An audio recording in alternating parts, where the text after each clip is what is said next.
Être psychologue commence souvent avec une intention sincère d'aider. Comprendre l'humain, soulager la souffrance, accompagner le changement. Mais très vite, la réalité dépasse l'image idéalisée. L'écoute devient un travail à plein temps. Et ce travail laisse des traces invisibles. Chaque patient apporte une histoire unique. Certaines sont légères, d'autres profondément lourdes. Le psychologue devient dépositaire de ces récits. Et il n'existe aucun bouton pour les oublier en fin de journée.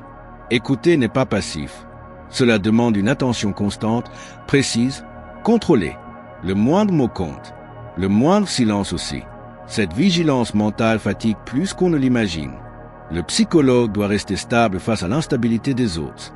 Il absorbe la confusion sans la refléter. Il accueille la colère sans y répondre. Cette neutralité émotionnelle est un effort permanent. Certaines histoires réveillent des échos personnels. Même formé, le psychologue reste humain. Il reconnaît parfois ses propres peurs dans celles des autres. Et cette résonance intérieure est difficile à ignorer. Le secret professionnel isole. Le psychologue ne peut pas partager ce qu'il entend, même avec ses proches. Porteur sans déposer devient une habitude silencieuse. Les journées sont remplies de souffrances successives. Une séance ne ressemble jamais à la précédente. Il faut sans cesse adapter, changer de posture émotionnelle en quelques minutes. Il existe une pression constante à bien faire. Une parole mal placée peut blesser. Une interprétation trop rapide peut fermer un dialogue. Cette responsabilité pèse sur chaque échange. Le psychologue observe les détails, les gestes, les hésitations, les regards. Il lit entre les lignes en permanence. Cette hyperattention dépasse souvent le cadre du cabinet. À force, le cerveau ne s'arrête plus. Même hors du travail, l'analyse continue. Les conversations ordinaires deviennent chargées de sens. Et le repos mental devient difficile. La progression des patients est souvent lente. Il n'y a pas de résultats immédiats.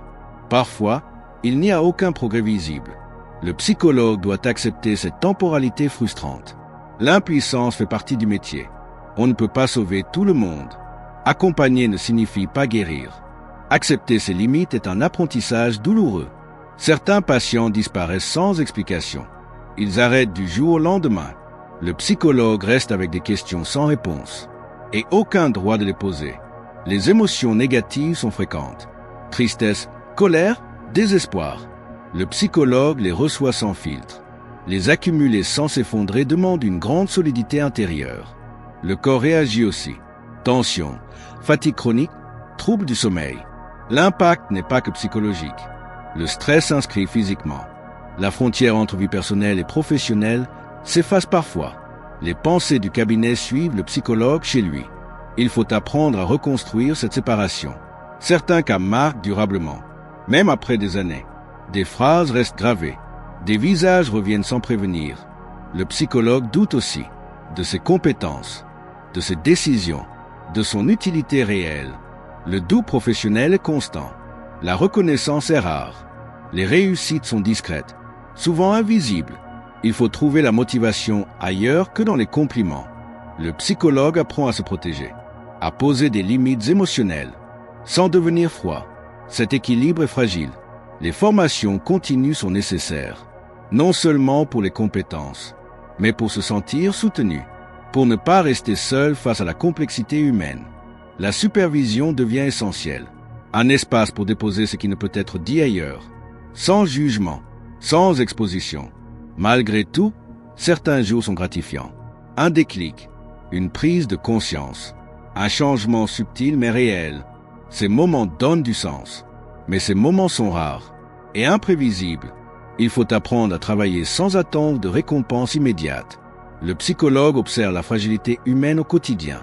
Il voit ce que beaucoup cachent. Cette vision change profondément le regard sur le monde. Avec le temps, une fatigue émotionnelle s'installe, différente d'un simple épuisement, plus profonde, plus silencieuse. Certains envisagent d'arrêter, de changer de voie, non par manque de vocation, mais pour se préserver. D'autres réinventent leur pratique, moins de patients, plus de pauses, une nouvelle façon de continuer sans se perdre. Le psychologue comprend que se soigner est une responsabilité professionnelle. Aller en thérapie soi-même n'est pas une faiblesse, c'est une nécessité.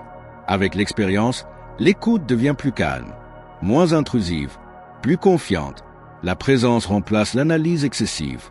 Le besoin de tout comprendre diminue. Accepter l'incertitude devient possible et parfois libérateur. Le psychologue apprend à ralentir, à ne plus porter chaque histoire comme un fardeau personnel. Cette distance sauve. La compassion reste intacte, mais elle devient plus stable, moins envahissante, plus durable. Le métier ne devient jamais facile, mais il devient plus clair, plus maîtrisé, moins destructeur. Le psychologue accepte enfin ses limites. Il ne guérit pas, il accompagne. Et cela suffit. Il comprend que le changement appartient au patient, non au thérapeute. Cette distinction allège énormément le poids.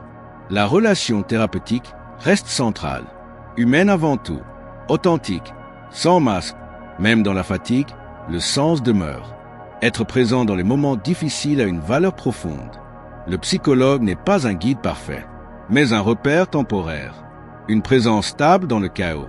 Ce rôle demande humilité, reconnaître qu'on ne sait pas toujours, et continuer malgré cela. La pratique devient plus silencieuse, moins démonstrative, plus enracinée. Le psychologue avance avec prudence, conscient du pouvoir des mots et de leurs conséquences. Chaque journée est différente, chaque personne unique. Cette variété est épuisante, mais aussi profondément humaine. Le regard sur la souffrance change.